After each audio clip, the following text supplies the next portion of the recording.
मुक्तिपांग नाही विष्णूची दासा, मुक्तिपांग नाही विष्णूची दासा, संसार तो कैसा न देखती, बैसला गोविंद जडोन या चित्ती, आदितेची अंती अवसानी, भोग नारायणा देवोनी निराळी, भोग नारायणा देवोनी निराळी, ओविया मंगळे तोची गाती, बैसला गोविंद जडोन या चित्ती, आदितेची अंती अवसानी,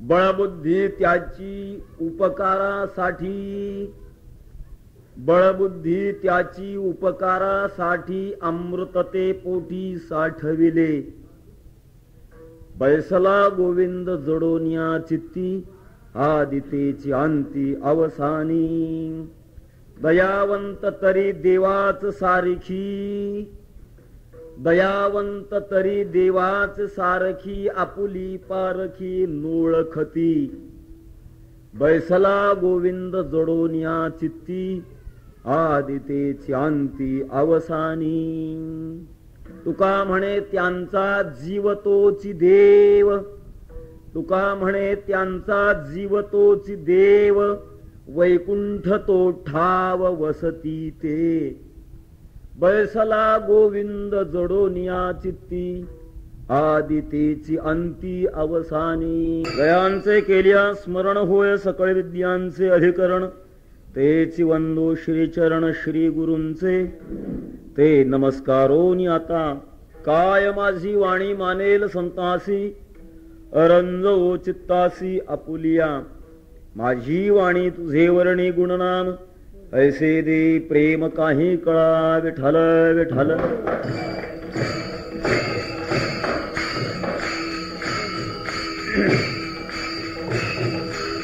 विठ्ठल विठ्ठल विठ्ठल विठ्ठल विठ्ठल. मुक्तिपांग नाही विष्णूची दासा, संसार तो कैसा न देखती, बैसला गोविंद जडोन या चित्ती, आदितेची अंती अवसानी. विश्वसंत जगद्गुरु श्री तुकाराम महाराज उपस्थित संत महंतांच्या सहवासात महायोग पीठ श्री पंढरी क्षेत्रात आणि वैकुंठवाशी परमपूज्य गुरुवर्य दुंडा महाराज आणि मातोश्री अम्मा यांच्या पुण्यस्मरणार्थ निवडलेल्या अभंगातून भगवत भक्ताचं सर्वांगीण वैभव सांगतात. विठ्ठल विठ्ठल.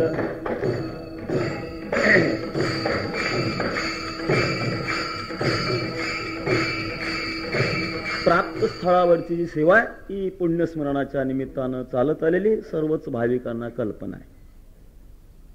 वारकरी संप्रदायामध्ये पुण्यस्मरणाला एक विशेष अशा प्रकारचं महत्व आहे. संत जीवनाचा नजरे आड गेल्यानंतर सुद्धा होणारा जर फायदा कोणता असेल तर तो पुण्यस्मरणाच्या द्वारा. भगवंताचा नजरे आड गेल्यानंतर फायदा होणारा तो जयंतीच्या द्वारा. पुण्यस्मरण कोणाचं करावं लागतं याचे जे निर्बंध आहेत ते अत्यंत सोपे आहेत. ज्याचं स्मरण केल्यानंतर माणसानं पुण्य लागू शकतं त्याचं पुण्यस्मरण करावं. विठ्ठल विठ्ठल.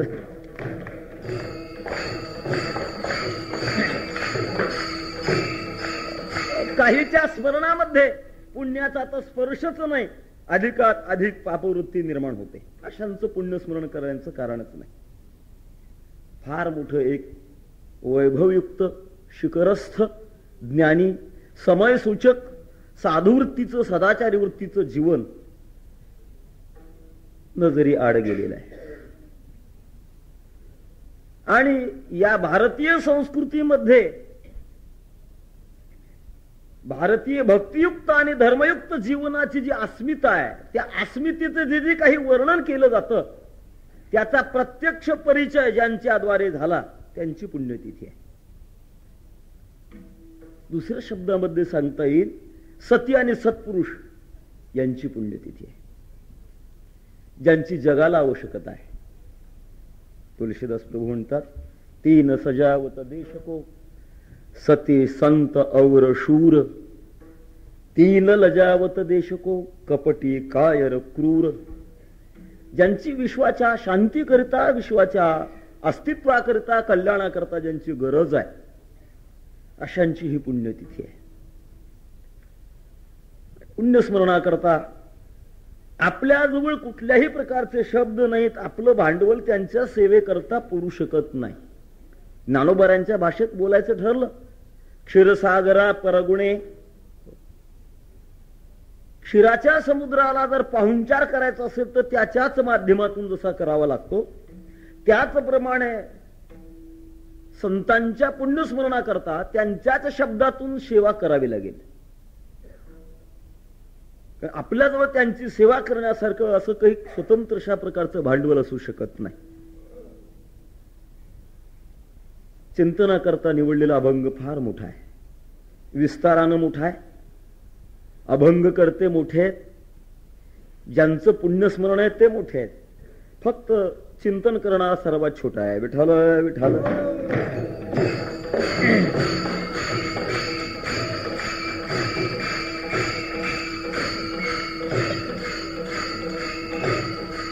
अभंगाचं मार्दव विशेष अशा प्रकारचं जे महत्व आहे ते एक विशिष्ट अशा प्रकारचं आहे. अभंग विस्ताराचा जरी दिसला तरी भक्ती जीवनामध्ये सर्वांगीण जी जी काही वैभव असतात त्या सर्व वैभवाचा परिचय करून देणारा अभंग आहे. जगद्गुरु तुकाराम महाराजांच्या साहित्याचं कौशल्य हे आहे की काही वेळेला ते बोलत असताना अत्यंत थोडक्यामध्ये बोलून जाणार, मोठे मोठे सिद्धांत अत्यंत सोप्या आणि छोट्या भाषेमध्ये बोलून जाणार.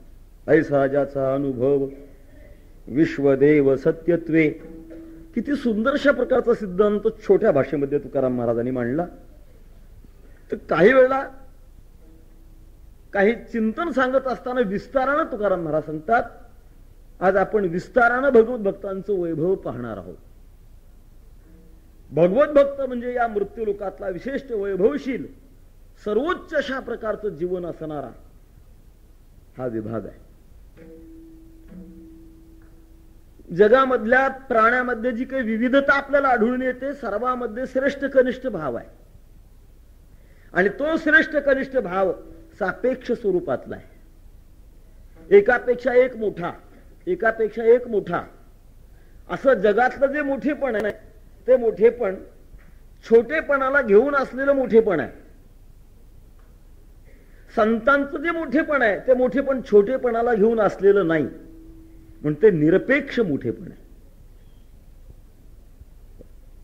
पृथ्वीवरच्या विहिरीचा मोठेपणा, नदीचा मोठेपणा, सरोवराचा मोठेपणा हा आपल्याला सांगता येतो, पण केव्हा सांगता येतो? त्यापेक्षा छोट्या असणाऱ्या वस्तूला समोर घेऊन तो मोठेपणा सांगता येतो. पण तो समुद्राचा जो मोठेपणा आहे तो समुद्राचा मोठेपणा मात्र सापेक्ष घेऊन सांगता येणार नाही. समुद्र किती मोठा हो, त्याचं मोठेपण सापेक्षपणातून सांगता येणार नाही. तसं भगवत भक्तांचं जे मोठेपण आहे ते भगवत भक्ताचं मोठेपण नीतिमान पुरुषापेक्षा संत मोठे असतात असं सांगता येणार नाही. योग्यापेक्षा ते मोठे असतात असं सांगता येणार नाही. ज्ञानापेक्षा ते मोठे असतात असं सांगता येणार नाही. भगवत भक्तांचं जे मोठेपण आहे ते मोठेपण निरपेक्ष मोठेपण आहे. विठ्ठल विठ्ठल.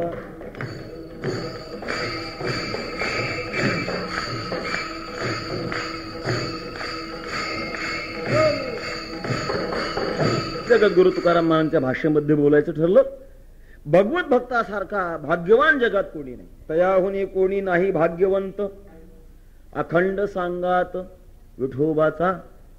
भगवत भक्ताशिवाय जगामध्ये मोठा असा कोणीही नाही. भगवत भक्तांच्या ठिकाणी विशेषपण आहे.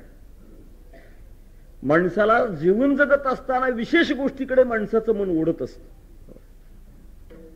सामान्य गोष्टीमध्ये जगत असताना विशेष गोष्टीकडे आपण जावं ही माणसाच्या प्रत्येक मनाच्या प्रत्येक क्षणाची धाव आहे. मग ते विशेष खाण्यातला असो, बोलण्यातला असो, जगण्यातला असो, कोणतंही मोठेपण असो ते विशेष अशा प्रकारचं असावं असं माणसाला वाटत असतं. जगामध्ये सामान्य आणि विशेष या दोन गोष्टी नेहमीच चालत आलेल्या आहेत. संत सुद्धा काही वेळेला विशेषामध्ये जातात तर काही वेळेला सामान्यमध्ये सुद्धा जातात. सामान्यामध्ये जाणं म्हणजे या जगाचं जे अधिष्ठान आहे त्याला आपण ब्रह्म म्हणतो, आत्मा म्हणतो, तत्स्वरूपामध्ये जाणं, कोणताही जीवनामध्ये विशेष धारण न करणं हे सामान्यात जाण्याचं लक्षण आहे. आणि आपल्या जीवनामध्ये विशेष विशेष धारण करणं हे विशेषत्वाचं लक्षण आहे. तुकाराम महाराज म्हणतात, माझा सामान्यपणे सांगू का, काहीच मी नव्हे कोणी गावेचा एकट ठाईचा ठाईक एकट ठाईचा काहीच मी नव्हे कोणी गावेचा एकट ठाईचा ठाईक एकट ठाईचा काहीच मी नव्हे कोणी गावीचा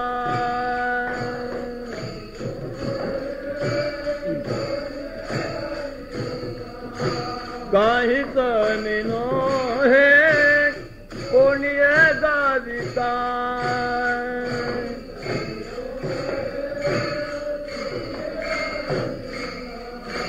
एकट ठायेचा ठायेक एकट ठायेचा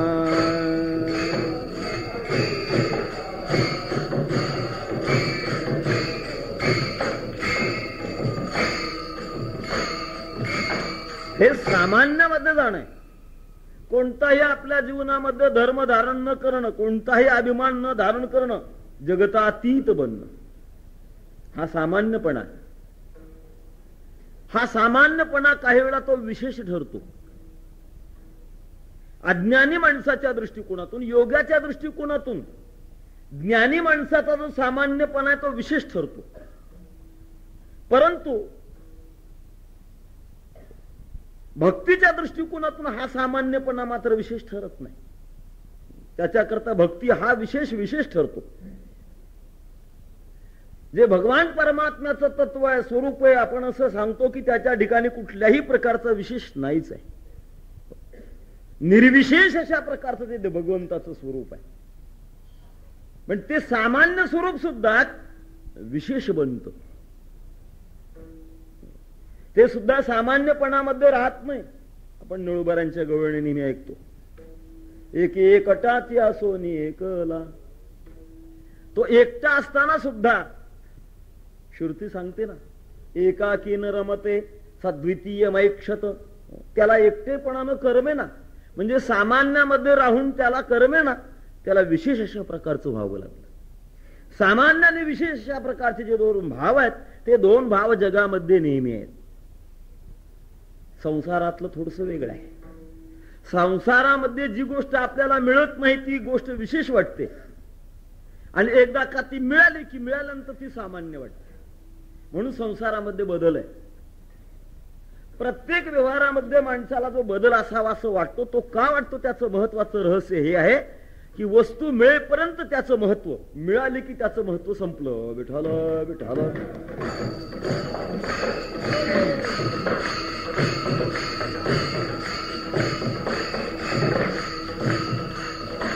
दुसऱ्या शब्दामध्ये सांगतो, मिळेपर्यंत ज्याचं महत्व असतं त्याला संसार म्हणतात, आणि मिळालं तरी ज्याचं महत्व संपत नाही त्याला परमार्थ म्हणतात. परमार्थामध्ये जी जी अवस्था मिळते, जे जे श्रेष्ठत्व मिळतं, मिळाल्यानंतर त्याचं जे महत्व आहे ते महत्व कमी होत नाही. संसारातले कुठलेही उपभोग असू द्या, इहलोकातले असू द्या अथवा परलोकातले असू द्या, मिळेपर्यंतच त्याचं महत्व. जोपर्यंत दूर आहे त्याच्यामध्ये तोपर्यंतच विशेषता. इंद्रपद मृत्यूलोकामध्ये जगत असताना इंद्रपदाची विशेषता, पण इंद्रपद प्राप्त झाल्यानंतर सुद्धा पुन्हा मृत्यूलोकाची विशेषता.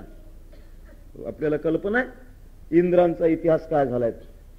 सांगण्याचा अर्थ असा की जोपर्यंत मिळत नाही तोपर्यंत ते श्रेष्ठ वाटत. पण एकदा का मिळालं की त्याची किंमत संपते, हे संसाराचं लक्षण आहे. पण परमार्थामध्ये जो काही विशेषपणा आहे तो एकदा प्राप्त झाल्यानंतर तो सामान्य होत नाही, तो भूतकालामध्ये जात नाही. संत जीवन ते की जे केव्हाच भूतकालामध्ये जात नाही त्याला संत जीवन असं म्हणतात. संसारातला प्रत्येक भाव भूतकालामध्ये जाणार आहे. असा कोणता संसारातला भाव आहे तो नेहमी टिकणार आहे? कोणताच भाव टिकणारा नाही. श्रीमंती असू द्या, श्रीमंती टिकेल हे सांगता येत नाही. सुंदर शरीर असू द्या, ते टिकेल हे सांगता येत नाही. सत्ता असू द्या, सत्ता टिकेल हे सांगता येत नाही. हे सगळं भूतकाळामध्ये जाणार आहे. श्रीमंताच्या बाबतीमध्ये असं सुद्धा काही वेळेला म्हणण्याची पाळी येते, हे श्रीमंत होते असं म्हणण्याची पाळी येते. अलीकडच्या सुधारित शब्दामध्ये माझी श्रीमंत म्हणायला हरकत नाही. हे माझी श्रीमंत, हे माझी बुद्धिवान. बुद्धीमध्ये सुद्धा ऱ्हास होतो माणसाच्या वयोमानाने. आपल्यापेक्षा श्रेष्ठ ज्ञानी जर आला तर तो ज्ञानी असताना सुद्धा त्याची बुद्धी कमी पडते. सत्तेमध्ये सुद्धा तसाच प्रकार आहे. सत्ता प्राप्त झालेली माणसं, सत्ता भोगलेली माणसं काही कालानंतर त्या सत्तेचा अंतःकरणामध्ये राहिलेला जो स्पुंद आहे तो स्पुंद माझी या शब्दानं भरून काढतात. माझी मंत्री भूतकालात जातं. मला हा प्रकार सांगायचा आहे. संत जीवनामध्ये हे घडत नाही. संत जीवनामध्ये असं कुठं पाहिलं का माझी संत? संत माझी नसतोच, आणि माझी असतो तो संत नसतोच. विठ्ठल विठ्ठल.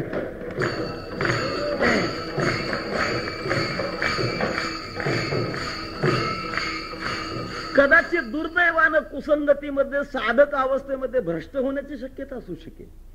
पण संतत्व अवस्था प्राप्त झाल्यानंतर मात्र माझी हा शब्द लागू शकत नाही. असत नाही आता एकची मोहरा पासोनी अंधारा दुरी झालो. असं जे वैभवयुक्त जीवन आहे त्या वैभवयुक्त जीवनाचं आकर्षण जगाला आहे. ते कोणालाही असावं असं वाटतं. त्या जीवनाजवळ आपण जावं, आपल्या जीवनाची उंची वाढवावी, त्या जीवनाचा आपला योग घडावा असं प्रत्येक माणसाला, ज्याला ज्याला त्या त्या गोष्टीचा संपर्क माहित आहे, ज्ञान माहित आहे, अशा माणसाला ते वाटते. अर्थात विश्वामध्ये संतांना जेवढी किंमत आहे तेवढी देवाला सुद्धा नाही. आपण इतिहास पाहतो. एवढी किंमत का आली? हा मोठेपणा त्यांच्या ठिकाणी का आला? त्यांचा विशेष आहे. अनेक दृष्टिकोनातला त्यांचा विशेष आहे. आणि तो विशेष संतांचा विशेष समजण्याकरिता संतांचंच हृदय लागतं.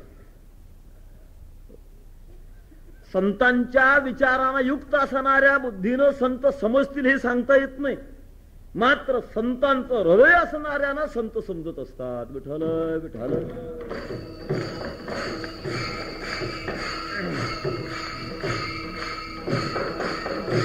जगद्गुरु तुकाराम महाराजांना भक्तत्वांचं जे विशेषत्व आहे ते विशेषत्व सांगत असताना विशेष स्वरूपातूनच विशेषपणा सांगतात. वैष्णवांचा, विष्णुदासांचा मोठेपणा कोणत्या कोणत्या मार्गातला आहे, ते इतरांपेक्षा विशेष आहेत. कोणत्या दृष्टिकोनातून विशेष आहेत? चिंतना करता निवडलेल्या अभंगातून तुकाराम महाराज तो विशेष भाव सांगतात.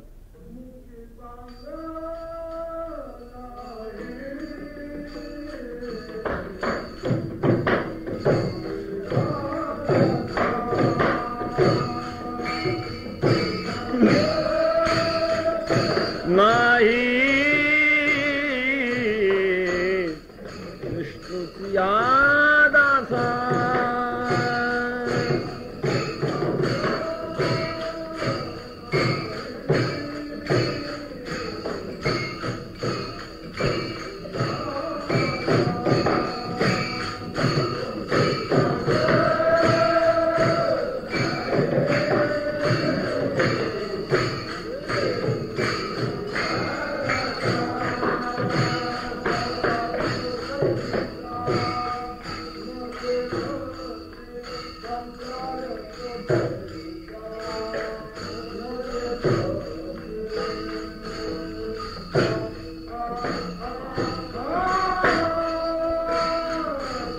विठ्ठला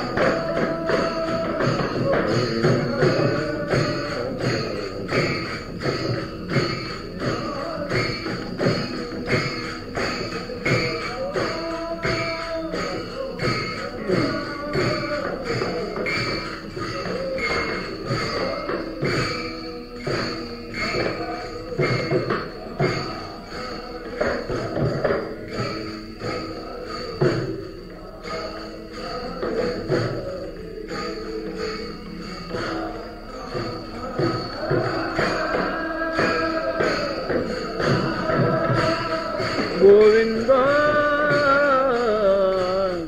गरोनिया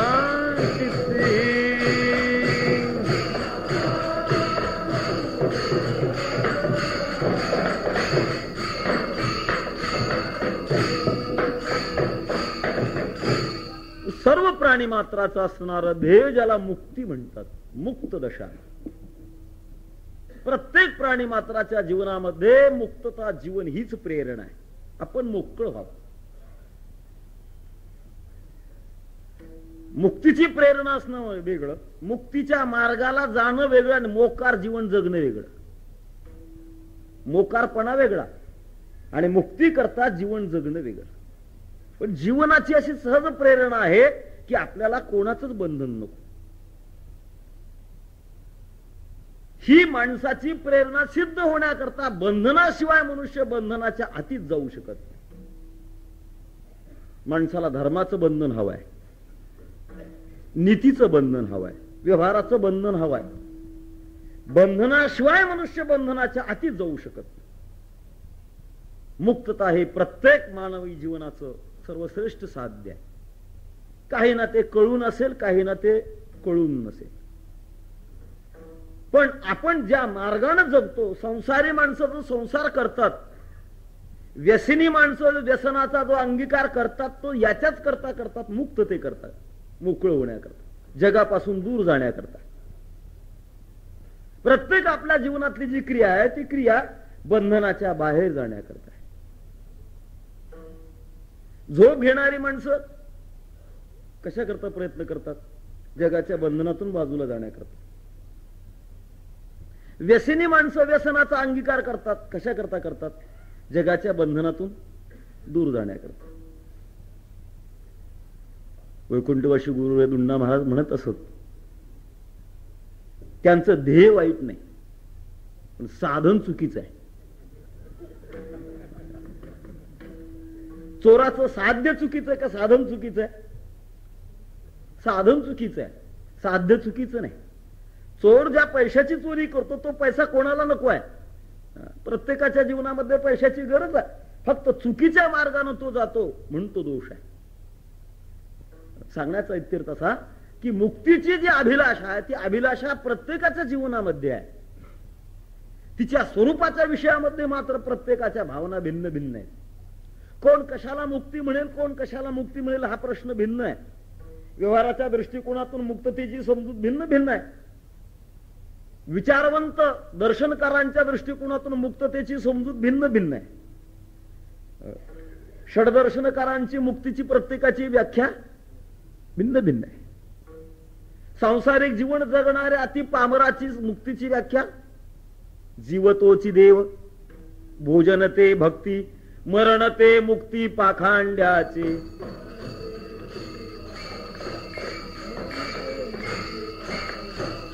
जीवत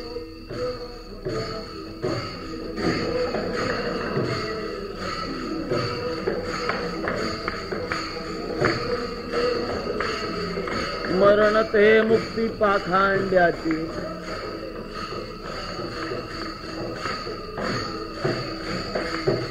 मुक्तीची समजूत प्रत्येकाची भिन्न भिन्न आहे. साधू संतांना मान्य असणारी मुक्ती एक विशिष्ट स्वरूपाची आहे.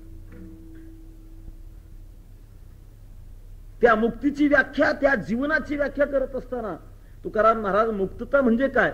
आता निश्चिंतीने पावलो विसावा, आता निश्चिंतीने पावलो विसावा.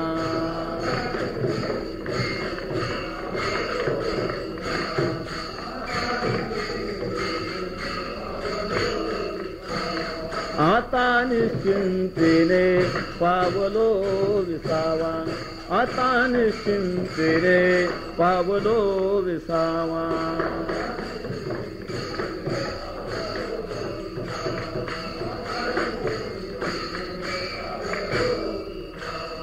कुंडलिया हवा कृष्णेच या,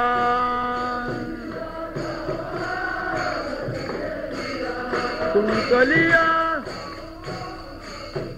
कृष्णेच या, आता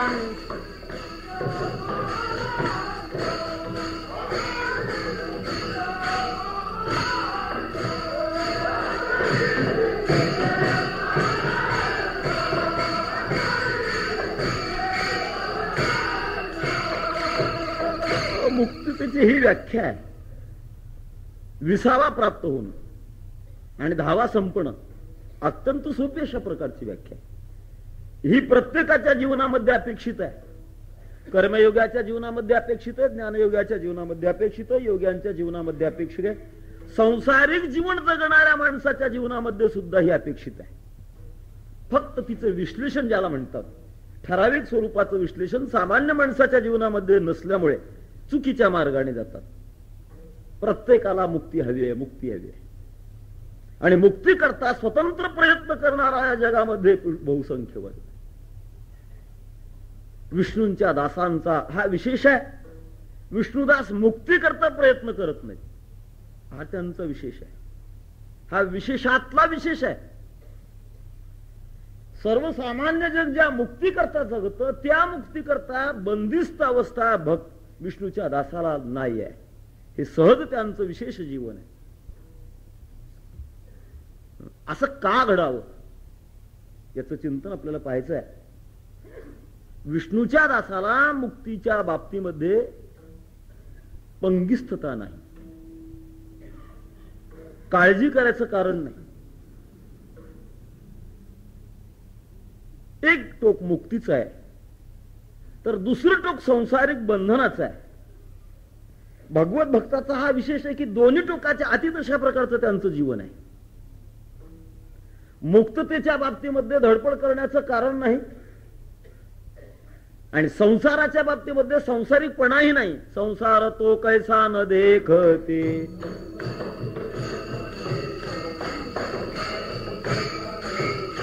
मुक्ती पांग नाही विष्णूच्या दासा.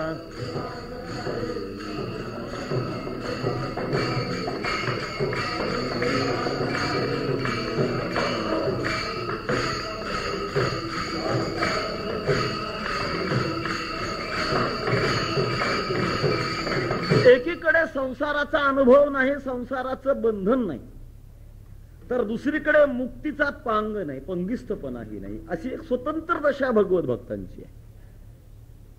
तुकाराम महाराज म्हणतात, विष्णुदासांचं जीवन अशा पद्धतीचं असतं की जसा भगवान विष्णू आहे तसंच जीवन आहे. हरी तैसे हरीचे दास, हरी तैसे हरीचे दास.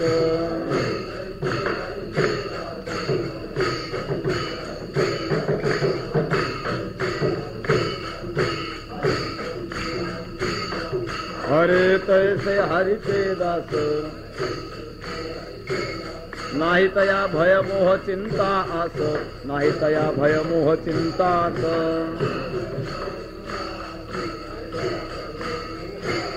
नाही तया भय मोह चिंता आस, नाही तया भय मोह चिंता आस.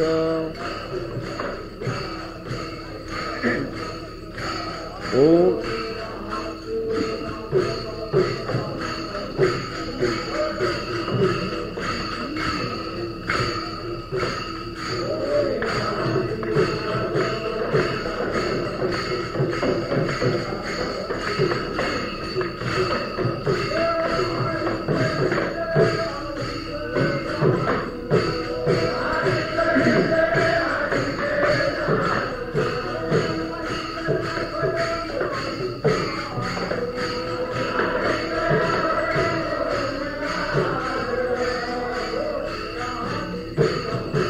प्रकाश भक्तीची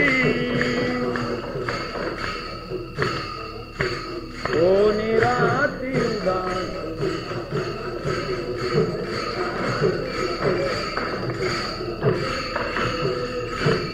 भगवान परमात्म्याचं जसं स्वरूप आहे त्याच स्वरूपाचा अनुभव भगवत भक्तांना आहे. परमात्मा मुक्त असं म्हणता येत नाही आणि सांसारिक असंही म्हणता येत नाही. तसं जे विष्णूचे दास आहेत, विष्णूचे दास मुक्त असंही म्हणता येत नाही आणि विष्णूचे दास सांसारिक असंही म्हणता येत नाही. वस्तुतः जीवनामध्ये कोणती तरी एक टोक स्वीकारावं लागतं. पण वैष्णवांचं जीवन असं एक विशेष जीवन आहे की ते दोन्ही टोकाच्या अति तशा प्रकारचं जीवन आहे. संसारामध्ये काही माणसं सुखी असतात, काही माणसं दुःखी असतात. ज्यांना मुक्त दशा प्राप्त आहे ते पूर्णपणे सुखी असतात आणि ज्यांना संसार दशेमध्ये राहावं लागतं ते पूर्ण अंशानं दुःखी असतात. वैष्णवांचं जीवन असं आहे की ते सुखदुःखातीत जीवन आहे. मुक्ततेचा जो आनंद आहे तो आनंद त्या आनंदाच्या बंधनामध्ये नाही आणि संसाराच्या दुःखाच्याही बंधनामध्ये नाही. असं स्वतंत्र अशा प्रकारचं त्यांचं जीवन आहे. मुक्तिपांग नाही विष्णूची या दासा, संसार तो कैसा न देखती. करणं आणि पाहणं या गोष्टी फार वेगळ्या आहेत. संसारिक क्रिया करणं आणि संसार पाहणं. पाहणं याच्यामध्ये सुद्धा एक विशेष अशा प्रकारचा भाव आहे. सामान्य दृष्टीनं पाहणं वेगळं आणि विशेष स्वरूपानं पाहणं वेगळं.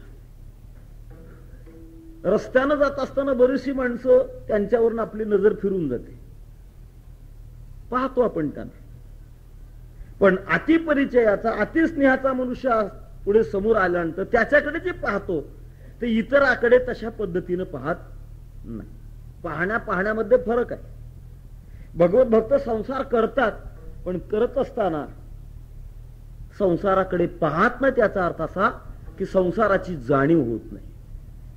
एकीकडे मुक्तीचा स्पर्श नाही तर दुसरीकडे संसाराची जाणीव होत नाही. संसाराच्या ज्या वेदना आहेत, संसाराचा जो परिणाम आहे तो परिणामही त्यांना स्पर्श होत नाही. असं विलोभनीय जीवन आहे. असं का घडलं? माणसाच्या जीवनामध्ये मुक्त दशा तरी असावी किंवा संसारिक दशा तरी असते. अशा हा जो मोठेपणा आहे तो विष्णूचा नव्हे, विष्णूच्या दासाचा मोठेपणा. हाही पुन्हा विशेष आहे. मालकाचा मोठेपणा गावा का दासाचा मोठेपणा गावा? दास जो मोठा झालेला असतो तो मालकामुळे मोठा झालेला असतो का स्वतःमुळे मोठा झालेला असतो? दास हा मोठा होतो तो मालकामुळे होतो. तेव्हा मालकाचं मोठेपण वर्णन करावं, दासाचं मोठेपण वर्णन करण्यात काय विशेष आहे? आपल्याला इथेच याचं उत्तर देऊन जायचं आहे की दासामध्ये अशी शक्ती येते की ती मालकापेक्षा सुद्धा अधिक शक्ती येते. तुका म्हणे आम्ही देवाहुनी बळी झालो हे निराळी ठेवून आशा. विष्णूचे दास हे विष्णूपेक्षा बलवान असतात. शब्दानं ते दास आहेत, खऱ्या अर्थानं ते मालकच आहेत. कारण दासाचा स्वभाव असा आहे, दासाचा धर्म असा आहे. दास हा एका अर्थानं दास जरी दिसत असला तर तो मालकाचा मालकच असतो. विश्वासितो करी स्वामीवरी सत्ता सकळ भोगिता होय त्याचे. व्यवहारिक दृष्टिकोनातून दास्यत्व ही कनिष्ठ अशा प्रकारची भूमिका जरी असली तरी परमार्थाच्या आणि भक्तीच्या दृष्टिकोनातून दास्यत्व ही भूमिका सर्वश्रेष्ठ आहे. विशाला विठाला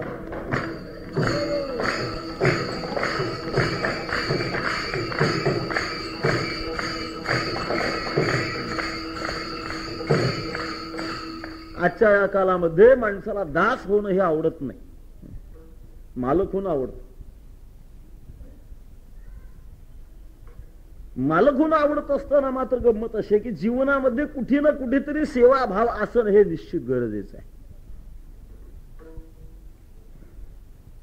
सेवा नको अशा प्रकारचं जीवन जगणं अर्थात दासपणापासून मोकळं होणं असा प्रत्येकाच्या जीवनामध्ये भाव आहे. कर्मविरहित मोबदला मिळावा, सेवा मिळहित अशा प्रकारचे आपल्याला मेवा मिळावा असं माणसाला वाटतं. अलीकडे दासत्वापासून मुक्त होण्याची प्रत्येकाची चळवळ आहे. पण दासपणा इतका महत्वाचा आहे तर तो जर या देशातला दासपणा जाईल तर कोणता देश या देशाचा घास गेली सांगता येत नाही. दासपणा आवश्यक आहे. आणि त्या दासाचा होत असणारा जो महिमा आहे भगवत भक्तांचा अर्थात भगवत दासाचा महिमा, तो महिमा फार मोठा आहे. विष्णूच्या दासाचं जे दासत्व जे आहे, दास्यत्व ज्याला म्हणतात, त्याची जी लक्षणं आहेत ती लक्षणं सुद्धा समजणं गरजेचं आहे. ज्यांच्या जीवनाचं वैभव मुक्ती करता पंगिस्तपणा राहावा लागत नाही आणि संसाराचा प्रत्यक्षात स्पर्श नाही, अशा विष्णूच्या दासांचा जो लक्षण महिमा आहे, काय म्हणून त्यांना दास म्हणावं, त्यांचं जीवन कोणत्या पद्धतीचं असतं, ते काय जीवन जगतात, याचा परिचय होणं आवश्यक असल्यामुळे जगद्गुरु तुकाराम महाराज अभंगाच्या दुसऱ्या चरणामध्ये विष्णूंच्या दासाचा परिचय देतात.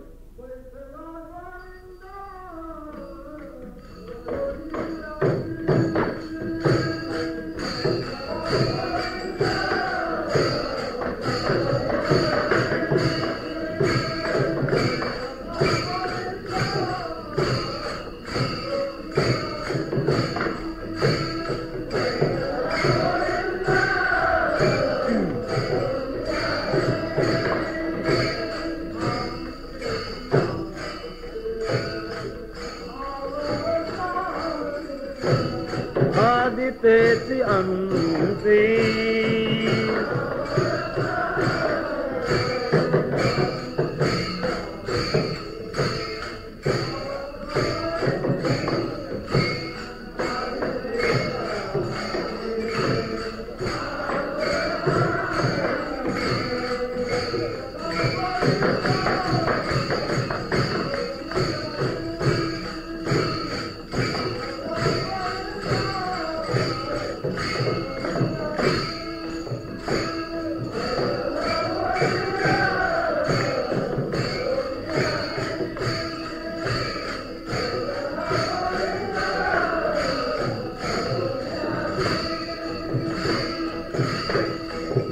केवढं मोठेपण आहे. प्रत्यक्षात परमात्मा जडून बसला, आम्हाला त्याला आमच्याकडे ओढावं लागतं, तो मात्र यांच्या चित्ताला खुश होऊन त्यांच्या चित्तामध्ये जडून म्हणजे एकरूप होऊन बसला. हा विशेष आहे. देवाला ज्यांची पसंती आहे, भक्तीमध्ये प्रेमाच्या बाबतीमध्ये चिंतन करत असताना प्रेम हे परस्पर असावं लागतं, एकांगी नसावं लागतं. नाथ महाराजांनी म्हटल्याप्रमाणे म्हैस आणि गोचिड या दोघांच्या संबंधामध्ये परस्पर प्रेम नाही. गोचडाला म्हैस आवडते, परंतु म्हशीला मात्र गोचिड आवडत नाही. परस्परता नाही. भगवत भक्तांना परमात्मा जसा जीवापेक्षा आवडतो तसा देवांना सुद्धा भगवत भक्त जीवापेक्षा आवडतो. आणि त्यामुळे तो स्वतः येऊन तिथे थांबतो. बैसला गोविंद जोडोनिया चित्ती, लक्षण त्याचं आदितेची अंती अवसानी. कुठल्याही वृत्तीस्फुरणामध्ये, वृत्तीच्या आदी भागात, वृत्तीच्या मध्य भागात आणि वृत्तीच्या अंतिम भागामध्ये प्रत्यक्षात परमात्म्याचं स्मरण आहे, परमात्म्याचंच भान आहे. त्याशिवाय दुसरा विषय अंतःकरणामध्ये येऊ शकत नाही. हे परमात्मा जडण्याचं लक्षण आहे. जडलेला परमात्मा केव्हाही चित्तातून बाजूला जाऊ शकत नाही. विसरण्याचा प्रयत्न जरी केला तरी तो विसरला जात नाही. त्या रामायणातला छोटासा प्रसंग आहे. पंचवटी विभागामध्ये प्रभू रामचंद्र वनवासाच्या अवस्थेमध्ये पर्णकुटिका करण्याच्या हेतून असताना पर्णकुटिकेचे जे साहित्य, ते सगळं साहित्य लक्ष्मणाने जमा केलेलं होतं. आणि जमा केल्यानंतर कुठे बांधावी हा प्रश्न निर्माण झाला. प्रभू रामचंद्राला लक्ष्मण विचारतात, प्रभो सर्व साहित्य सिद्ध झालेलं आहे, पर्णकुटिका कुठे बांधावी, फक्त मला ती आज्ञा हवी आहे. प्रभू रामचंद्र म्हणाले, हे काय विचारायची गोष्ट आहे, तुम्हाला जिथे पसंत पडेल तिथे बांधा. असं प्रभू रामचंद्राने म्हटल्यानंतर लक्ष्मणाने जी मोठ्यानं रडायला सुरुवात केली. बराचसा काल गेला. प्रभू रामचंद्रांच्या लक्षात येईना की लक्ष्मण का रडतात, असं काय वाईट घडलं. काही काळानंतर ते रडण्याचं स्फुरण कमी झाल्यानंतर पुन्हा विचारलं, लक्ष्मणा कसली आठवण आली, सुमित्रा मातेची आठवण आली का राज्याची आठवण आली, काय म्हणून रडणं झालं. लक्ष्मणाने सांगितलं, प्रभू या गोष्टीचं दुःख वाटतंय. तुम्ही असं मला म्हणालात की तुझ्या मनाला येईल तिथे पर्णकुटी बनव, पण प्रभू तुम्ही हे लक्षात घेतलं पाहिजे की मी ज्या वेळेला तुमच्या भगवत भक्तीला लागलो त्यावेळेला माझं म्हणजे ते सर्वस्वी तुम्हाला दिलेलं आहे. त्या माझ्या मनाला मी माझं म्हणून कधी समजलेलंच नाही, आणि मग तुम्ही पुन्हा मला तुझ्या मनाला असं म्हणता. अर्थात जो एकरूपपणा आहे तो एकरूपपणा भगवंताशी झाल्यामुळे शब्दाने सुद्धा दुरावणं खपत नाही, हे जडल्याचं लक्षण आहे. विठाला विठाला.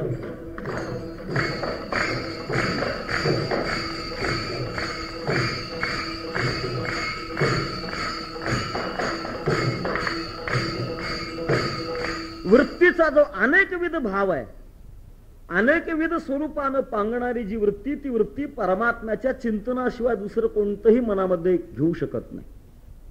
हा तिचा अभ्यास झाला. त्याचं कारण आहे स्वतः भगवान परमात्मा ठाण मांडून बस. येती अंगा वसती लक्षणे आपणच येती तयाची गुणे, अशी स्थिती भगवान परमात्म्याच्या प्रसन्नतेमुळे झाली. आणि झाल्यामुळे या विष्णूच्या दासाच्या जीवनामध्ये हा विशेष भाव आहे. जगद्गुरु तुकाराम महाराज विष्णुदासांचं हे मोठेपण सांगत असताना एकीकडे मुक्त दशेला बाजूला सोडतात आणि दुसरीकडे संसाराला सुद्धा बाजूला सोडतात. कदाचित मुक्त दशा ही बाजूला गेली किंवा न गेली हे सामान्य माणसाला कळणार नाही, पण संसार बाजूला गेला किंवा न गेला मात्र सामान्य माणसाला कळू शकेल, कारण तो इंद्रियांचा विषय. पंचज्ञानेंद्रियानं दिसणार आहे. भक्तांच्या जीवनामध्ये कुठे ना कुठेतरी संसार जवळ आलेला दिसतो. मग संसार जर जवळ आला तर आलेला संसार अनुकूल प्रतिकूल परिणाम केल्याशिवाय राहील का. अनुकूल प्रतिकूल जर परिणाम होईल तर विष्णुदास हे त्याला पाहत नाहीत या म्हणण्याला काही किंमत राहणार आहे का. निश्चितच त्याचे परिणाम होणार आहेत. जो ज्याचा स्वभाव असतो तो कधीही दूर होऊ शकत नाही. यो यस्य स्वभावस्ति सतस्य दुरतिक्रमः. ज्याचा जो स्वभाव आहे तो स्वभाव कधीही उल्लंघन केला जात नाही. संसाराचा स्वभाव अत्यंत जडाती जड मनुष्य असो, साधक असो, मुक्त असो अथवा भगवत भक्त असो, संसाराचे जे परिणाम आहेत ते परिणाम प्रत्येकाच्या जीवनामध्ये घडणार आहेत. असा नियम आहे संसारातला. मग तो नियम असताना भगवत भक्तांच्या जीवनामध्ये त्याला काही अपवाद आहे का. संसाराचा स्पर्श त्यांना होत नाही का. आणि संसाराचा जर स्पर्श होत नसेल तर तो कोणत्या तत्वावर होत नाही. का होत नाही तो स्पर्श, त्याचं चिंतन तुकाराम महाराज अभंगाच्या 3ऱ्या चरणामध्ये सांगतात.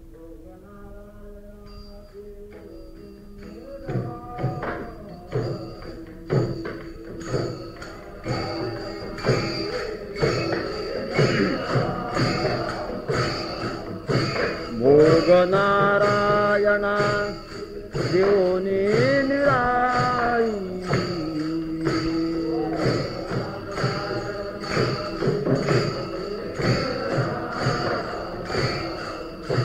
भोग नारायणा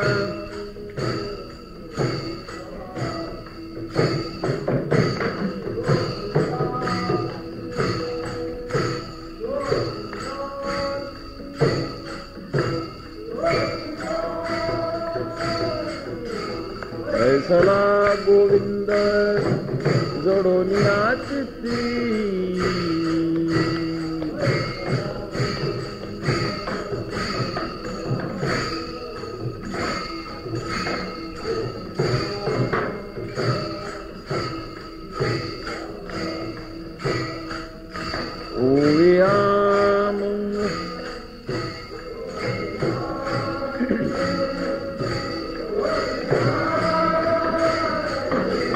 बैसला गोविंद जडोनिया चित्ती,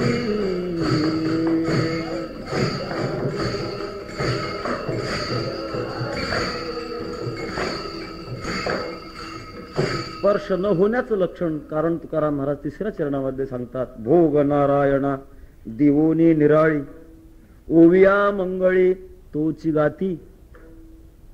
भोगाची जी वृत्ती आहे त्या वृत्तीचा समर्पण भाव ते परमात्म्याशी करतात.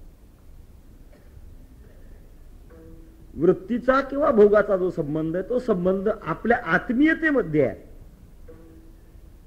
जिथे जिथे भोगाची आत्मीयता असेल तिथे तिथे भोगाची बाधकता आहे, आणि जिथे जिथे भोगाचं समर्पण आहे तिथे तिथे भोगाची बाधकता राहत नाही. भोग जे आहेत त्याची जी बाधा जी होते ती बाधा त्याच्या ममत्वामुळे होते, अहंत्वामुळे आणि ममत्वामुळे होते. अहंत्व आणि ममत्व हे दोन्ही बाजूला करून परमात्म्याच्याच चरणी समर्पण केल्याचा परिणाम त्या भोगाचा संबंध विष्णूच्या दासापर्यंत येऊ शकत नाही. पहिलं हे की अहंत्व आणि ममत्व हे आवरलेलं असतं. संसारातल्या सगळ्या भोगाचा आणि दुःखाचा जो स्पर्श आहे तो अहंत्व आणि ममत्वाच्या पोटी असलेला आहे. जिथे मीपणा आहे आणि जिथे माझेपणा आहे तिथे संघर्ष आहे, तिथे दुःख आहे, तिथे पीडा आहे, तिथे विकार आहेत. भगवत भक्त आपल्या जीवनामध्ये या सगळ्या गोष्टीला आवर घालतात. ज्याच्यामुळे पीडा होते तेच महत्वाचे विकार याने आवरलेले असतात. आपण पाहतो संसारामध्ये जिथे अहंत्वाची आणि ममत्वाची वृत्ती आहे तिथेच संघर्ष आहे, तिथेच सुखदुःख आहे. एखाद्या कुटुंबामध्ये लहान दोन मुलं असतात, भाऊ भाऊ असतात, पण त्या दोघांचं असं काही लहानपणापासूनचं वर्तन असतं ती एकमेकापासून नेहमी वेगळे वेगळेच राहण्याची इच्छा करणारे असतात. स्वतंत्रच कपडे, खाणं पिणं स्वतंत्रच, असं वेगळे वेगळे जाण्याचे नेहमीच विचाराचे असतात. त्याच्यामुळे याच्या वस्तूला त्याने हात लावणं आणि त्याच्या वस्तूला याने हात लावणं हे दोघांना पसंत पडत नसतं. कदाचित लावला गेला तर दोघांचा संघर्ष, भांडणं हे चालू असतात. आईकडे तक्रारी चालू असतात.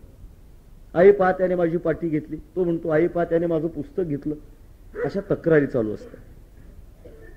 अहंत्व आणि ममत्वाच्या वृत्तीमध्ये या तक्रारी असतात. कल्पना करा ती दोन मुलं रात्रीच्या वेळा झोपी जाण्याकरता एका खोलीमध्ये झोपली. दोघांची अंथरुणं वेगळी, दोघांची पांघरुणं वेगळी आहे आणि दोघे गाढ झोपी गेले.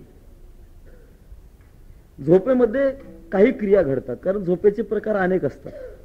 काहींची झोप असते ते डोळे उघडे ठेवून असते, काहीची झोप असते ती चक्री झोप असते. काही माणसं ज्या जागी झोपतात उठत असताना 15 फुटावर जाऊन उठतात. भिन्न भिन्न प्रकार आहेत. हे दोघे शेजारी शेजारी झोपलेले दोघे, याचे पाय त्याच्या अंगावर जातात आणि त्याचे पाय याच्या अंगावर येतात, पण संघर्ष नाही, तक्रार नाही. काय नाही? त्याचं कारण आहे अहंत्व आणि ममत्व या वृत्ती लीन झालेल्या आहेत. त्या लीन झाले असल्यामुळे त्याच्यापासूनचा जो संघर्ष आहे तो संघर्ष नाही, परिणाम नाही. संसाराच्या क्रियेचा जो परिणाम आहे तो परिणाम क्रियेमुळे नसून तो भावनेमुळे आहे. विठाला विठाला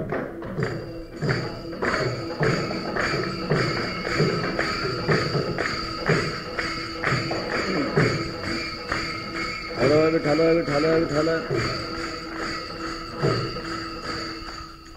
जिथे जिथे भावाचा आविष्कार आहे, जिथे जिथे हृदयाचा संबंध आहे तिथे तिथे त्याचे परिणाम असतात. तो जो संबंध तोडला गेला तर क्रियेचा संबंध किंवा क्रियेचा परिणाम माणसावर घडू शकत नाही. हे याचं सिद्धांतातलं तत्व आहे. योग वाशिष्ठामध्ये दृष्टांत येऊन गेले असा.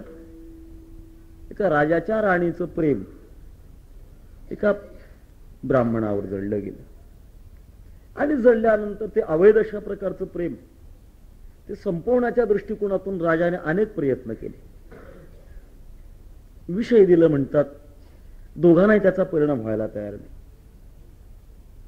मारक प्रयत्न केले तरी परिणाम व्हायला तयार नाही. शेवटी कोणता तरी एखादा दैविक उपाय करून या दोघांना संपवावं या दृष्टिकोनातून एका भूदेवानं तपश्चर्या करून तपश्चर्याच्या शक्तीवर दोघांना शाप देऊन संपवण्याचा प्रयत्न केला, तरी देखील ते संपेना.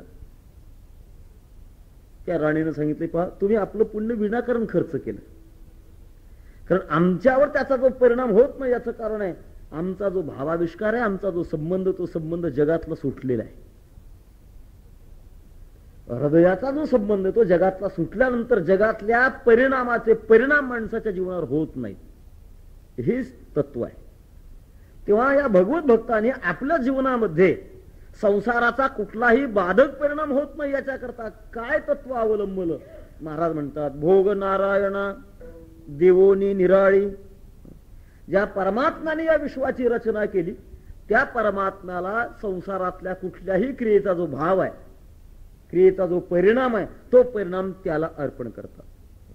त्वदेयम वस्तु गोविंद तुभ्यमेव समर्पये. कोणत्याही विषयामध्ये जो जो परिणाम होईल तो परिणाम ज्या भगवंताच्या मुळे प्राप्त होतो तो त्यालाच अर्पण करतात. जे जे काही करीतो देवा, जे जे काही करीतो देवा, ते ते सेवा समर्पे, ते ते सेवा समर्पे.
कोणताही भगवत समर्पण करण्याचा परिणाम त्याची बाधा होत नाही. वैकुंठवासी गुरुवर्य महाराज दृष्टांत सांगायचे.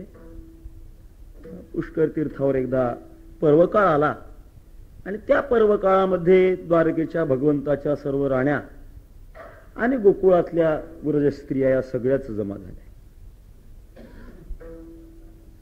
रुक्मिणी आईसाहेबांनी राधा मातेला आपल्याकडे बोलावलं आणि बोलवल्यानंतर आदर सत्कारा करता अत्यंत गरम अशा प्रकारचं दूध दिलं. दिल्यानंतरचा प्रकार असा, सज्जनांच्या घरचं, थोरांच्या घरचं अन्न आहे, तो प्रसाद म्हणून सेवन करणं हे सात्विक वृत्तीचं लक्षण आहे. राधा मातेनं तो ग्लास धरला आणि तोंडाला लावला. सरळ सरळ ते गरम दूध प्यायला गेले.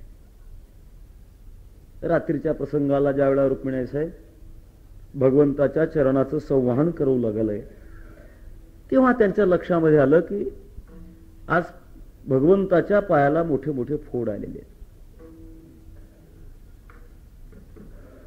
कसं घडलंय? एवढं दुःख देवाला झालं, काय घडलंय? स्वतः आईसाहेब विचारतात, देवा हे कसं काय घडलं? एवढे मोठे मोठे फोड तुमच्या पायाला कसे काय आले? कोणी पीडा दिली? भगवान म्हणतात, आपलाच प्रताप आहे. माझ्याकडनं अशा प्रकारचं दुष्कर्म घडेल, हे कसं घडलं?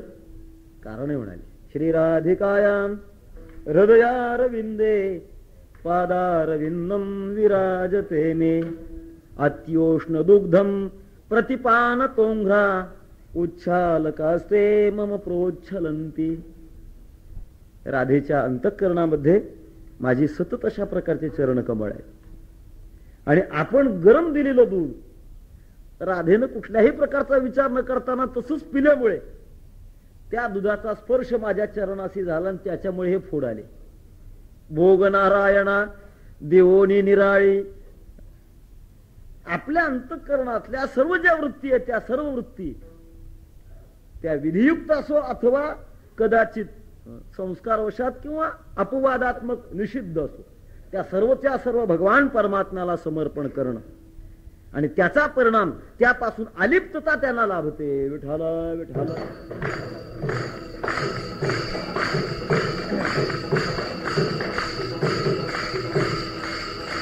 या संपर्कामध्ये एक महत्वाचा फरक लक्षात आलेला तो आपल्या पुढे मी सांगतो की ज्ञानी पुरुषामध्ये संसाराची बाधा जरी झाली नाही परंतु परिणाम होतात, बाह्य परिणाम होतात.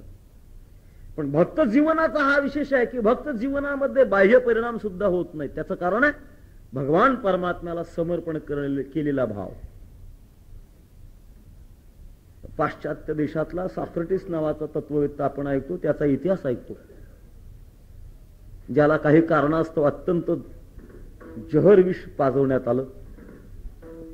त्याची मनाची भूमिका, मी अमर आहे, माझा आत्मा अमर आहे. सॉक्रेटिसच्या काही शिष्यांनी त्याला विचारलं होतं, महाराज आता आपण जाणार, पण तुम्हाला कसं पुरायचं, कुठे पुरायचं, असं विचारल्यानंतर तो सॉक्रेटिस चिरला. तो म्हणाला, तुम्ही मला पुरणारे कोण, जगाला पूर्ण उरणारा मी आहे. या बोधावर त्याची वृत्ती. पण मला इथे हा फरक आपल्या पुढे आणून द्यायचा आहे की ते जहर पिल्यानंतर सॉक्रेटिसच्या देहाचा अंत झाला. हाच प्रयोग भक्त श्रेष्ठ मीराबाईंच्या जीवनावर झाला. अत्यंत जहर अशा प्रकारचं विष मीराबाईंना पाजण्यात आलं. पण एवढा मोठा फरक आहे, सॉक्रेटिसच्या देहाचा अंत झाला, मीराबाईंना त्याचा स्पर्श सुद्धा झाला नाही. तो झाला कोणाला, मूर्ती झाली काळी देवाजीची.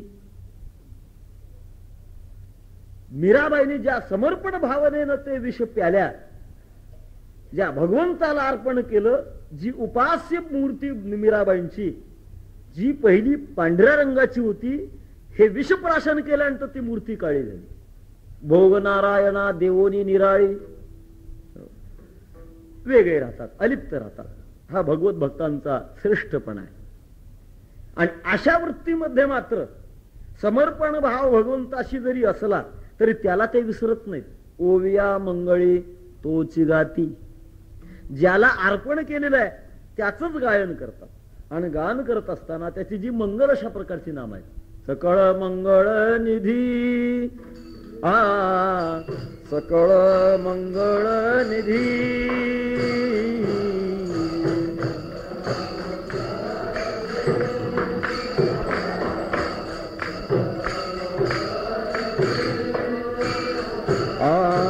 सकळ मंगळ निधी, सकळ मंगळ निधी.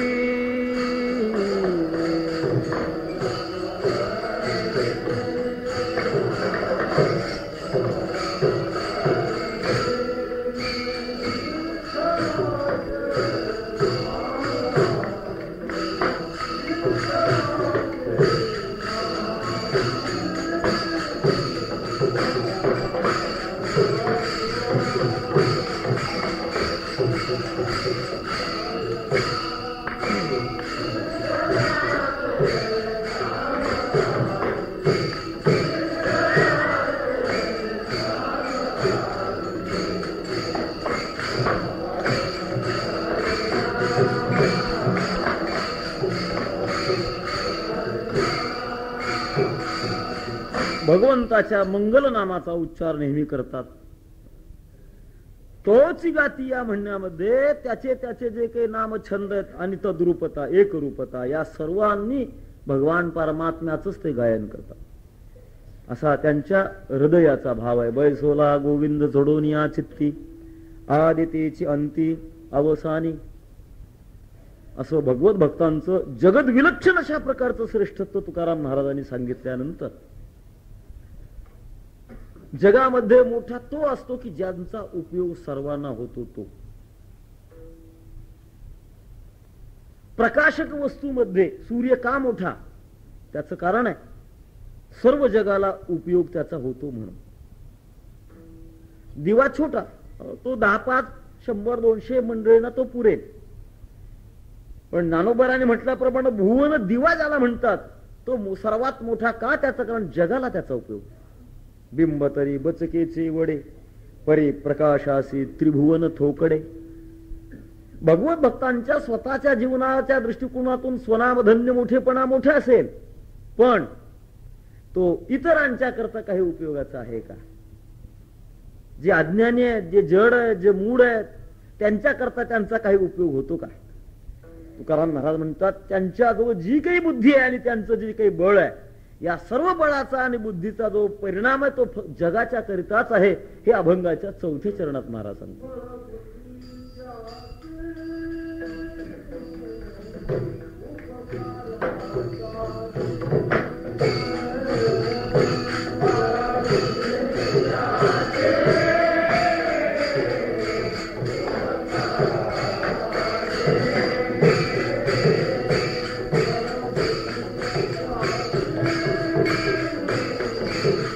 उपकारासाठी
काही बौद्धिक बळ असेल, जे भौतिक बळ असेल, जे जे काही आध्यात्मिक बळ असेल, या सर्व बळाचा जे वापर करत असताना उपकारा करता वापर करता.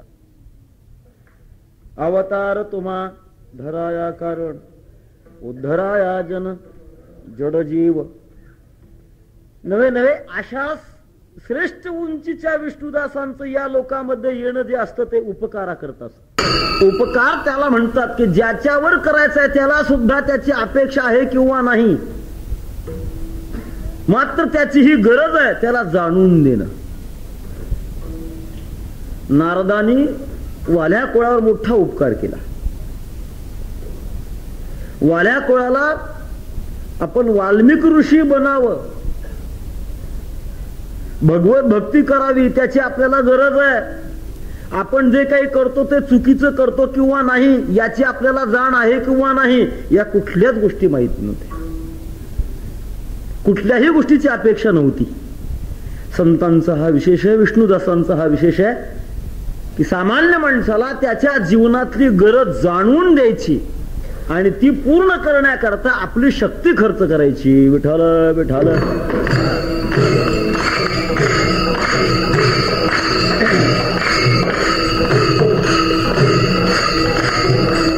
काही जे असतात ते फक्त आपली गरज जाणवतात, पण गरज जाणवली म्हणजे ती पूर्ण करण्याची त्यांची ताकद असते असं नाही.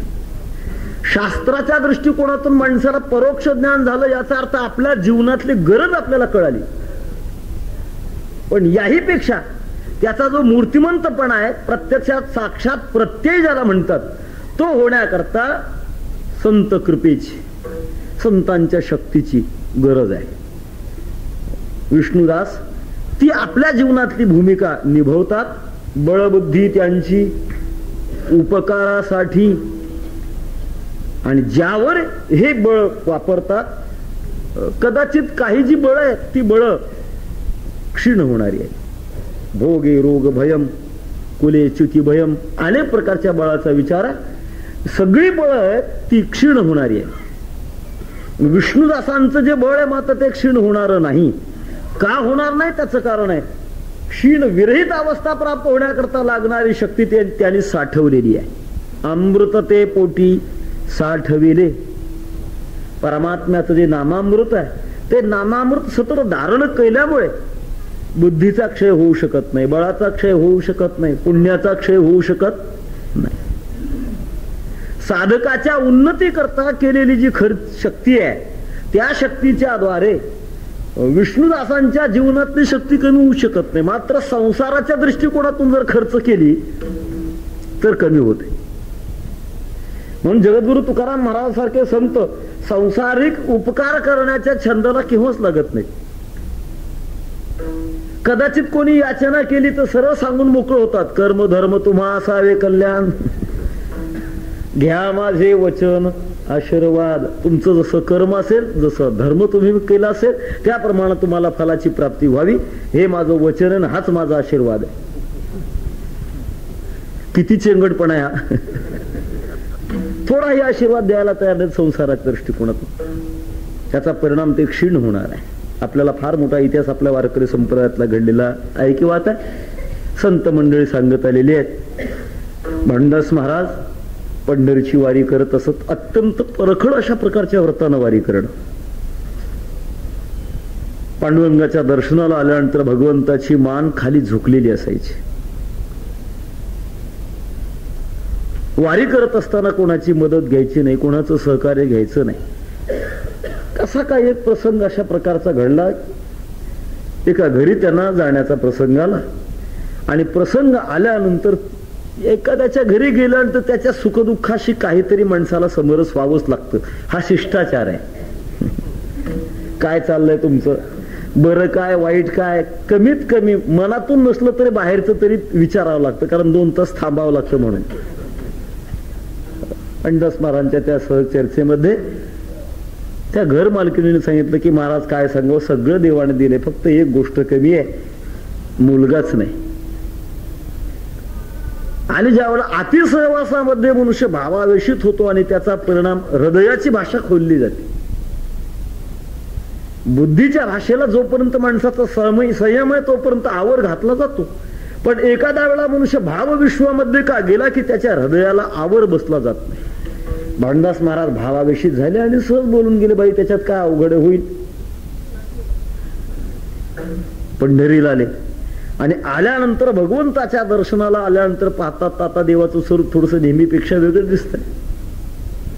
नेहमी देवाची मान जी ती झुकलेली असायची आणि या वारीला मात्र देवाची मान ताठ का. बदल देवात झाला का माझ्यात झाला. देवाला बोलत असताना भगवंताला विचारलं, देवा बदल झालेला दिसतोय, कशामुळे बदल झाला. भगवंताने सांगितलं, महाराज तुम्ही मला माझ्या डोक्यावरचं जे ओझ आहे ते कमी केलेलं आहे.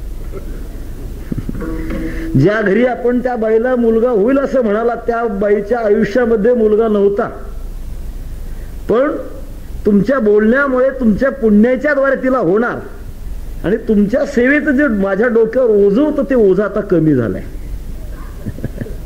माझा सांगण्याचा भाव असा आहे की संसारामध्ये सुधारणा होण्याकरता दिलेला आशीर्वाद, वचन, शक्ती यामुळे पुण्यक्षय होतो.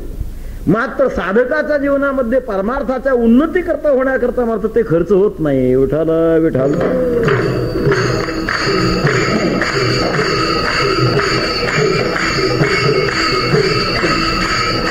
बळबुद्धी त्याची उपकारासाठी अमृत ते पोटी साठविले, अमृताचा संचय केलेला आहे. आणि या सर्व अमृताच्या पाठीमागचं जे अधिष्ठान आहे ते फार मोठं आहे. बैसला गोविंद जडोनिया चित्ती आदितेची अंती अवसानी. अभंग चिंतनाचा मोठाच असल्यामुळे भावार्थ 2 अभंगात चरणाचं शिल्लक राहिलेलंच आहे. तेव्हा वेळेचं भान लक्षात घेऊन भावार्थ झाला असं उरकून मध्यंतरी भगवंताचं चिंतन करू आणि राहिलेल्या 2 चरणाचा पुढे विचार करू. विठोबा रखुमाई दासांचा विशेष हा आहे की उपकारी वृत्ती असणं हा त्यांचा विशेष आहे. सर्वस्व ते उपकाराकरता वापरतात. उपकार करण्याकरता सुद्धा काही भूमिका असावी लागते. उपकार का करतात, काय आडलं त्यांचं. कोणत्याही क्रियेमध्ये माणसाच्या बाबतीमध्ये काहीतरी आडावं लागतं. स्वतःच तरी आडावं लागतं किंवा स्वसंबंधीयांचं तरी आडावं लागतं, तर माणसं त्या त्या कामाला प्रवृत्त होतात. जगावर उपकार करत असताना जगाचं काही स्वतःच्या उद्धाराकरता आडलेलं नाही. ही संत मंडळी जगाच्या उद्धाराकरता जगाच्या उंबरठ्यावर जाऊन देव घ्या म्हणतात.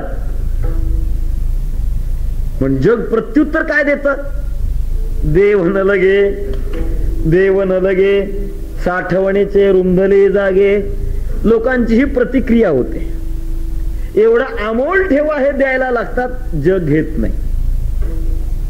बर कदाचित न घेऊ द्या, कुठेतरी यांना चांगल्या शब्दानं सन्मानित करावं ना. संतांच्या अस्तित्वामध्ये, अस्तित्व कालामध्ये आपल्याला माहित आहे त्यांचा इतिहास. कोणी सन्मानित केलं का? कोणीही सन्मानित करायला तयार नाही. कोपला पाटील गावीचे हे लोक, आता मग भीक कोण झाली. कोणी लोकांनी त्यांना चांगलं म्हणायचंच नाही. वेडा तुका विचार करी बडबड फार, असेच त्यांच्या विषयात शब्द प्रयोग. याने लोकांवर उपकार करायचा आणि लोकांनी मात्र त्यांच्यावर प्रतिक्रिया ही करायची. कशा करता हे उपकार करतात? उपकार करण्याच्या पाठीमागे कोणती भूमिका आहे? त्याचं उत्तर तुकाराम महाराज अभंगाच्या 5व्या चरणात देतात.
ही उपकाराची जी वृत्ती, त्याचं महत्वाचं कारण आहे त्यांची भूमिका दयावंतपणाची आहे.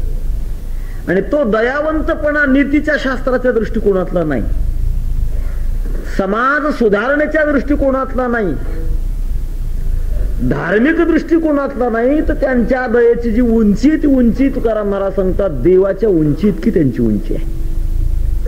म्हणून तो दयावंतपणा आहे.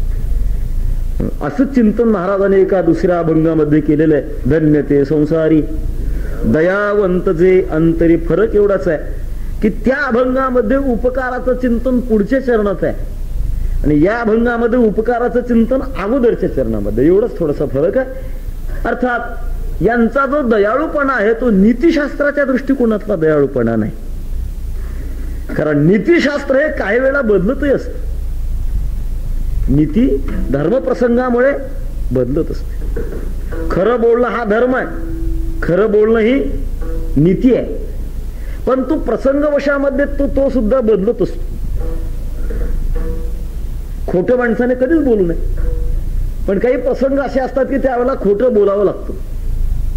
आपल्याला इतिहास माहित असेल, त्या ब्रह्मपाशामध्ये बद्ध करून हनुमंतरायांना रावणाच्या पुढे नेलं. रावणाने हनुमंतरायांना विचारलं की तुझं मरण कशात आहे? हनुमंतरायाने सांगितलं, रावणा मला मरणच नाही. खरं होतं का खोटं होतं? खरं होतं. हनुमंतराय हे सप्त चिरंजीवापैकी चिरंजीव असल्यामुळे हनुमंतांना मरण नाही हे खरंच होतं. रावणाला पटेना. खरं ज्याला पटत नाही त्याला रावण म्हणतात.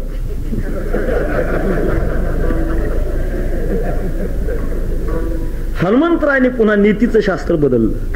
ज्या वेळेला खरं सांगून पटत नाही त्यावेळेला खोटं बोलायला परवानगी होते. विठ्ठल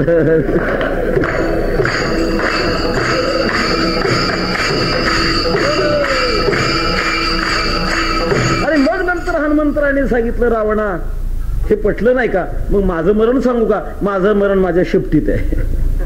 खोटं पटलं पण खरं पटलं नाही. आणि त्या खोट्या पटण्याचा काय परिणाम झाला आपल्याला माहित आहे. नीतीचे संकेत बदलतात. धर्मसंकेत अधिकारानुसार बदलतात. पण एक असा संकेत आहे की परमात्म्याची जी दयावंतपणाची जी काही वृत्ती आहे ती बदलत नाही. देवाचा जगाच्या दृष्टिकोनातून असणारा जो दयाळूपणा आहे तो दयाळूपणा कधीही बदलू शकत नाही. कारण त्याचं एक महत्वाचं कारण तो सर्व जीवांचा जीव आहे.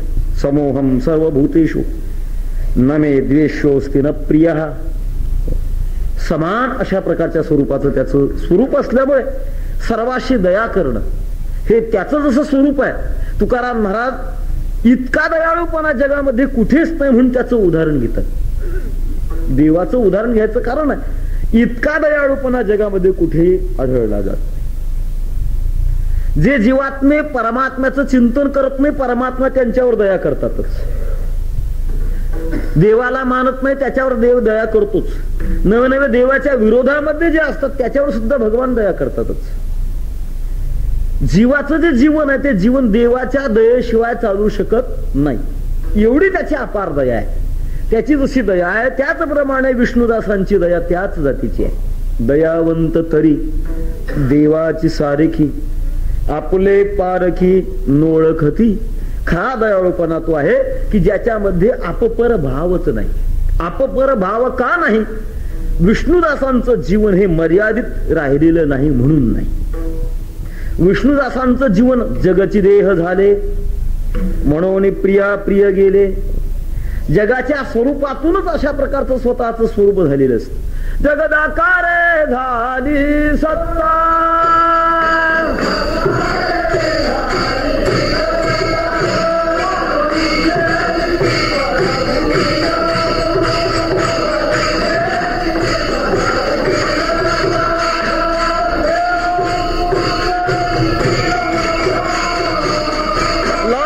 चिंता दुरावली.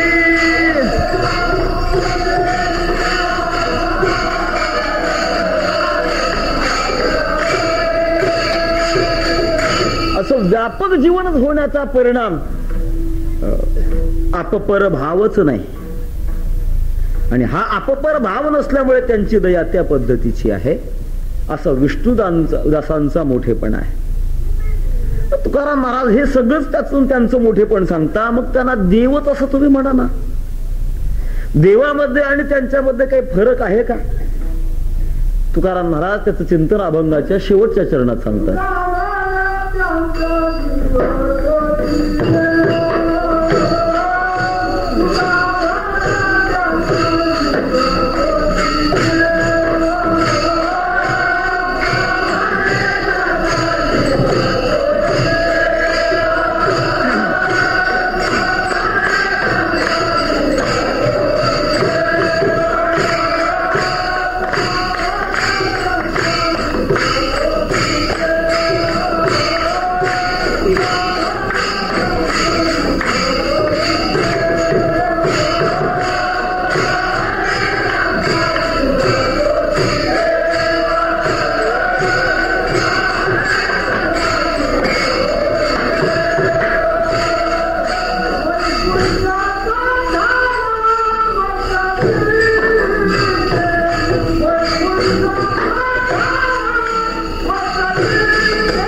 म्हणे त्यांचा जीव तोच देव.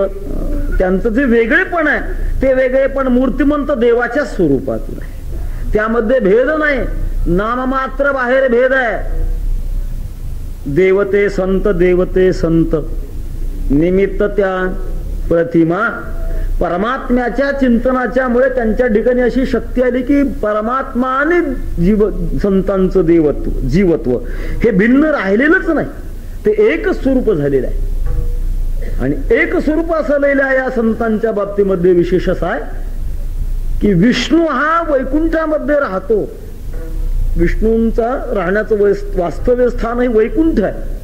आणि हे तर मृत्यू लोकांमध्ये असं दिसतात. हा जर भेद तुम्हाला दिसत असेल तर महाराज म्हणतात वैकुंठ तो ठाव वसती ते जिथे राहतात तिथे वैकुंठ.